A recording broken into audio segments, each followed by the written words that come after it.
नमस्कार दोस्तों, YouTube channel Kritika coaching LHP में आपका स्वागत है। आज का वीडियो क्लास 9th के बच्चों के लिए है। तो अध्याय दूसरा है यहाँ पर बहुपद यानी कि पॉलिनोमियल्स। तो बहुपद को समझते हैं पहले। जैसा कि यहाँ पर परिभाषा दी हुई है आपको कि px बराबर है a0 a1x plus a2x square plus dot dot dot plus an(x) की पावर n के प्रकार का फलन, जहाँ जो आपका a0 a1 a2 dot dot an है क्या है, वास्तविक संख्याएं हैं, और जो an है वो 0 के बराबर नहीं है और n एक ऋणोत्तर पूर्णांक है। वास्तविक संख्याओं पर चर x में बहुपद कहलाता है। वास्तविक संख्याओं a1 a0 a1 dot dot an को बहुपद के गुणांक कहते हैं। अब यहाँ पर जो संख्याएं लिखी रहती हैं आगे x स्क्वायर के गुणांक में, तो बहुपद के गुणांक कहलाते हैं। और यदि a0 a1 और जो an है सभी पूर्णांक हों, तो यहाँ पर अगर पूर्णांक हैं तो बहुपद को पूर्णांकों पर बहुपद कहते हैं, और यदि परिमेय संख्याएं हैं तो परिमेय संख्याओं पर बहुपद कहते हैं। जैसा कि आप उदाहरण के लिए देख सकते हैं यहाँ पर 4x square plus 7x minus 8। अब यहाँ पर x स्क्वायर के गुणे में 4 और x के गुणे में 7 है, तो ये गुणांक भी कहलाते हैं। तो पूर्णांकों पर बहुपद है। यहाँ पर 4 7 ये सब क्या हैं, पूर्णांक हैं। 8 भी एक पूर्णांक है, इसलिए पूर्णांकों पर बहुपद कहलाएगा। और दूसरा उदाहरण दिया है कि जैसे 3/4 x की घात 3 minus 4/3 x square plus 2x minus 6, ये परिमेय संख्याओं पर बहुपद है। क्यों? क्योंकि जो x की घात 3 का गुणांक है 3/4 एक परिमेय संख्या है, माइनस 4/3 एक परिमेय संख्या है, 2 भी एक परिमेय संख्या और 6 भी क्या है, परिमेय संख्या। तो ये परिमेय संख्याओं पर बहुपद कहलाएगा। अगला 3x square plus √2x minus √3, ये वास्तविक संख्याएं होती हैं, इसलिए ये वास्तविक संख्याओं पर बहुपद कहलाएगा। और यदि बहुपद में x के स्थान पर y चर हो तो इसे चर y में बहुपद कहेंगे। x हो, y हो, p हो, q हो, कोई भी चर हो तो उस चर पर बहुपद कहलाएगा। उदाहरण दिया है जैसे y की घात 2 माइनस 2/3y प्लस 6 चर y में बहुपद है। अब आता है बहुपद का मानक रूप। तो मानक रूप में क्या है कि प्रायः जैसा कि हम बहुपद को या तो x के घातों के आरोही क्रम में या फिर अवरोही क्रम में लिखते हैं, यानी कि या तो घातों के बढ़ते क्रम में या घटते क्रम में लिखा जाता है। तो इसी रीत लिखने की रीति को बहुपद का मानक रूप के रूप में लिखना कहते हैं। जैसे कि यहाँ पर 4x की घात 3 minus 6x square plus 2x plus 3, ये मानक रूप है। क्यों? यहाँ पर सबसे बड़ी घात 3 है और 3 के बाद 2, 2 के बाद 1 और 1 के बाद 0 घात है। तो ये कैसा क्रम हुआ? घटता हुआ क्रम है, यानी कि अवरोही क्रम में लिखा गया है। और अगर इसी बहुपद को बढ़ते क्रम में लिख दें तो पहले 3, फिर 2x रहेगा, फिर माइनस 6x स्क्वायर रहेगा, फिर 4x की घात 3। अब दूसरा बहुपद दिया है कि 2 minus 3y plus 6y square minus 2y की घात 3 भी एक मानक रूप है। यह बढ़ते क्रम में है, यानी कि आरोही क्रम में लिखा गया है। तो आरोही अवरोही क्रम दोनों क्रम इसके जो है मानक रूप कहलाते हैं। अब आते हैं बहुपद के प्रकार। तो यहाँ पर देखते हैं कि जैसे एक पदी बहुपद दिया हुआ है, तो एक पदी बहुपद में नाम से ही है कि ऐसे बहुपद को जिसमें केवल एक पद हो एक पदी बहुपद यानी कि मोनोमियल कहलाएगा। दूसरा आपका है द्विपद बहुपद और तीसरा है त्रिपद बहुपद। द्विपद बहुपद में जिसमें 2 पद हों द्विपद कहलाएगा, और जिसमें 3 पद हों वो त्रिपद कहलाएगा। तो यहाँ पर 2, 3x, 6x स्क्वायर देखते हैं कि एक ही एक पद है, इसलिए एक पदी कहलाएगा। यहाँ पर 2 पद हैं, 8 माइनस 2x, 6u की घात 4 माइनस 2u 2 पद हैं। यहाँ पर y की घात 8 माइनस 4 2 पद हैं, तो द्विपद कहलाएगा। और यहाँ पर सब में 3 पद हैं, इसलिए त्रिपद बहुपद कहलाएगा। एक शून्य बहुपद होता है, तो ऐसे बहुपद को जिसके सभी गुणांक शून्य हो शून्य बहुपद कहलाएगा। जैसे यहाँ पर x की घात 3 है, इसका गुणांक 0 है, और x है उसका गुणांक भी 0 है, और यहाँ पर जो अचर पद होता है उसका मान भी क्या है, 0। तो ऐसे बहुपद को शून्य बहुपद कहते हैं जिसके सभी गुणांक 0 हों। अब चलते हैं अपनी पहली एक्सरसाइज पर, अभ्यास 2a। तो यहाँ पर कुछ प्रश्न जो है 1 से 3 तक के बहुविकल्पीय प्रश्न दिए हैं और उसके बाद अतिलघु प्रश्न दिए हैं। तो पहला प्रश्न है कि बहुपद y की घात 3 minus y plus y square minus √2 का अवरोही क्रम है। 4 ऑप्शन आपको मिल जाएंगे यहाँ पर, और आपको छांट करके बताना है कि किस ऑप्शन में इसका सही उत्तर दिया है। अवरोही क्रम यानी कि घटता हुआ क्रम, तो घटते क्रम में आपको सबसे पहले सबसे बड़ी घात लेनी है। तो सबसे बड़ी घात y की घात 3 है जो कि पहले लिखी हुई है। तो y की घात 3, y की घात 3 के बाद y की घात 2 वाला पद, फिर y की घात 1 वाला पद और फिर y की घात 0 वाला। जहाँ पर आपकी कोई संख्या है y नहीं है तो वहाँ पर y की घात 0 होगी। तो 4 ऑप्शंस में देखते हैं कि जैसे पहला ऑप्शन है y की घात 3, उसके बाद -y, फिर उसके बाद y² -√2। जो प्रश्न है वही रखा हुआ है तो ये तो उत्तर नहीं होगा। दूसरा है -√2 और y², यहाँ पर 0 घात है, यहाँ पर 2 घात है, उसके बाद फिर 1 घात है, फिर 3 घात है, तो ये भी कोई क्रम नहीं हुआ। तीसरा ऑप्शन देखते हैं कि y की घात 3, फिर y की घात 2, फिर y की घात 1, फिर y की घात 0। तो यहाँ पर 3, 2, 1 और 0 यानी कि घटता हुआ क्रम है। तो इसका मतलब है कि तीसरा ऑप्शन जो है इसका उत्तर होगा। तो दूसरा प्रश्न है कि बहुपद x की घात 5 x 2x² plus 3x plus 7x की घात 4 प्लस x की घात 3 प्लस 1 का आरोही क्रम। आरोही क्रम का मतलब बढ़ता हुआ क्रम। तो बढ़ते हुए क्रम के लिए आपको सबसे पहले सबसे कम घात लेनी है, उसके बाद धीरे धीरे बढ़ती हुई घात।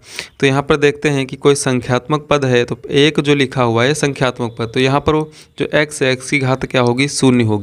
तो सबसे पहले आपको 1 देखना है। तो यहाँ पर सिर्फ 2 ही ऑप्शन है, पहला और चौथा, जिसमें पहले 1 लिखा हुआ है। तो 2 ऑप्शन आपके ऐसे ही कट गए।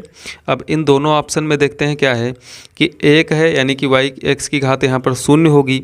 इसके बाद देखते हैं क्या x की घात 1 वाला कोई पद है, तो यहाँ पर 3x है जहाँ पर x की घात क्या है, 1 है। तो 1 के बाद 3x इसमें है और यहाँ पर 1 के बाद x की घात 5 है। तो इसका मतलब ये ऑप्शन भी सही नहीं है। तो पहला ऑप्शन जो है इसका सही उत्तर होगा। यहाँ पर 0 घात है, फिर 1 घात, फिर 2 घात, फिर 3, 4, 5। तो बढ़ता हुआ क्रम है, इसलिए पहला ऑप्शन इसका सही उत्तर होगा। प्रश्न नंबर 3 है कि निम्नलिखित में बहुपद नहीं है। अब आपको बताना है कि इसमें से बहुपद कौन नहीं है, यानी कि कोई एक ऑप्शन ऐसा होगा जो बहुपद नहीं होगा, बाकी तीनों ऑप्शन आपके सही होंगे। तो ऑप्शन देखते हैं। पहला है x² + 5x + 6, दूसरा y की घात 5 + 7y, तीसरा है √x + 2x और चौथा है x - 5। तो जो पहला ऑप्शन है ये आपका बहुपद है, क्योंकि x की घात 2, x की घात 1 और x की घात 0, गुणांक भी, तो ये पूर्णांकों पर बहुपद है। दूसरा ऑप्शन है y की घात 5 + 7y, ये भी एक बहुपद है। और चौथा ऑप्शन जो है x - 5, ये भी एक बहुपद है। जबकि यहाँ पर तीसरा ऑप्शन जो है √x + 2x, ये बहुपद नहीं है, क्योंकि यहाँ पर x पर √ लगा हुआ है और इसको घात रूप में लिखते हैं, तो x की घात 1/2 + 2x होगा। और बहुपद में जो घातें हैं वो भिन्नात्मक नहीं होनी चाहिए, तो इसका तीसरा ऑप्शन सही होगा। चौथा प्रश्न है, अब लघु उत्तरी प्रश्न है। तो निम्नलिखित फलनों में कौन कौन से बहुपद हैं, यहाँ पर छांटना है कि कौन बहुपद है और कौन बहुपद नहीं है। तो जैसा कि पहला है कि x² + 4x + 4, ये आपका बहुपद है। y की घात 8 - 4, ये भी आपका बहुपद है। यहाँ पर x + 1/x है, ये आपका बहुपद नहीं है, क्योंकि तीसरे में x + 1/x, 1/x जब x बटे में आ जाएगा तो इसको अगर हम अंश में ले जाते हैं तो x की घात -1 होगी और ऋणात्मक घात जो है बहुपद पर नहीं होती है, तो इसलिए ये बहुपद नहीं होगा। चौथा है 3x² -√, लग गया तो इसलिए ये भी बहुपद नहीं है। यहाँ पर भी अपॉन में x² है, इसलिए ये भी बहुपद नहीं है। और छठा ऑप्शन है x की घात 4 -3x + 2, तो ये आपका बहुपद है। यहाँ पर x की घात 2 -2/3x + 6, ये भी बहुपद है। इन दोनों की गुणा होगी तो ये भी बहुपद है। और जो x + 5 की घात 2 दिया हुआ है तो ये भी एक बहुपद है। तो यहाँ पर केवल तीसरा, चौथा और पाँचवा आपका बहुपद नहीं है, बाकी सारे इसमें बहुपद हैं। प्रश्न 5 है कि निम्नलिखित में से प्रत्येक में x² का गुणांक लिखिए। तो जो कि बहुपद आपको दिए हैं, तो वहाँ पर देखते हैं कि x² वाला कोई पद है और उस पद के साथ में कोई संख्या अगर लिखी हुई है तो वो उसका क्या हो जाएगा, गुणांक हो जाएगा। और नहीं लिखी है तो वहाँ पर 1 मान लेते हैं और यहाँ पर चिन्ह सहित आपको लेना है। तो पहला जैसे है कि 2 + x² + x। अब यहाँ पर देखते हैं कि x² के साथ में कोई संख्या नहीं है तो, और आगे चिन्ह जो है वो प्लस है, तो प्लस का एक यानी कि एक इसका क्या हो जाएगा, गुणांक हो जाएगा। दूसरा है कि एक्स स्क्वायर के आगे माइनस चिन्ह लगा हुआ है, कोई संख्या यहाँ पर इसके साथ गुणे में नहीं है, इसलिए इसका माइनस एक गुणांक हो जाएगा। और यहाँ पर एक्स स्क्वायर के गुणे में पाई बटा 2 लिखा हुआ है, इसलिए इसका मान पाई बटा 2 गुणांक हो जाएगा। और यहाँ पर देखते हैं कि एक्स स्क्वायर वाला पद ही नहीं है, तो जब एक्स स्क्वायर वाला पद नहीं है तो उस कंडीशन में यहाँ पर जो एक्स स्क्वायर का गुणांक होगा वो शून्य होगा। प्रश्न 6 में आपको पहचानना है कि कौन एक पदी, द्विपदी और त्रिपदी हैं। जिसमें एक पद होगा वो एक पदी, जिसमें दो पद होगा दो पदी, और जिसमें तीन पद होंगे वो त्रिपदी कहलाएगा। तो पहला 10x लिखा हुआ है, तो यहाँ पर देखते हैं कि 10x जो है वो एक ही पद है, इसलिए ये एक पदी हो जाएगा, इसको एक पदी लिख देंगे। दूसरा 5x स्क्वायर प्लस 3x, तो यहाँ पर देखते हैं एक पद ये हुआ, दूसरा ये, तो ये द्विपदी हो गया। तीसरा यहाँ पर x प्लस a की घात 2, यानी कि a प्लस b का होल स्क्वायर है, और जब इसका सूत्र खोलेंगे तो x स्क्वायर प्लस 1 का स्क्वायर 1 प्लस दोनों की गुणा का दूना, तो x और a की गुणा x होगी और उसका दूना करेंगे तो 2x, तो तीन पद इसमें हो जाएंगे, तो इसलिए त्रिपदी बहुपद है। उसी प्रकार x प्लस 9 का जो स्क्वायर है ये भी तीन पदी हो जाएगा। यहाँ पर आपको तीन पद साफ साफ दिख रहे हैं, तो ये भी तीन पदी है। और माइनस का 25x जो है वो एक ही पद है, इसलिए एक पदी कहलाएगा। 7 नंबर प्रश्न है कि निम्नलिखित बहुपदों को आरोही क्रम में लिखिए। अब बहुपद यहाँ पर दिए हैं, उन बहुपदों को आरोही क्रम में लिखना है।